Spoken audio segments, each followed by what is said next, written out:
So our first DLC offering is called First Strike. It releases February 1st. It has 5 new levels in it, 4 brand new multiplayer maps, as well as a zombie level called Ascension.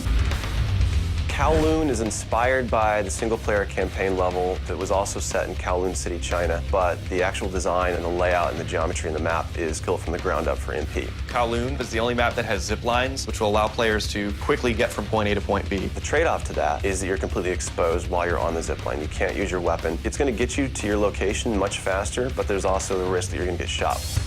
Discovery is an Antarctic research station that was a German outpost left over from World War II. The two sides of the map are divided by a deep chasm. You're always kind of fighting for control over that crossover from one side of the map to the other. My tips for Discovery is really just learning the layout of the map, understanding how that chasm can impact the flow of the gameplay, and always being conscious of the exposure that you have to long-range weapons. You might be on a snow bridge and somebody throws a grenade, which collapses the floor around you.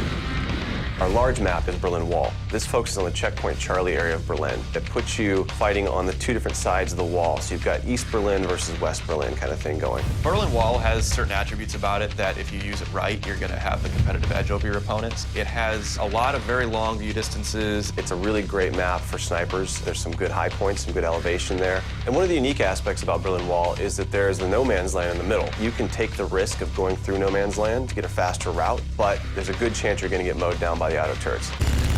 So Stadium's one of my favorite maps. I am a run-and-gunner, so I tend to like that map. It's going to provide those close-quarter players tight adrenaline, action-packed experience. So never underestimate the value of tactical insertion, and always be checking your corners and realize that these engagement distances are going to be really small, so use that to your advantage. I think it's going to cater to a lot of the players who just like the frenetic style of gameplay that Call of Duty has to offer.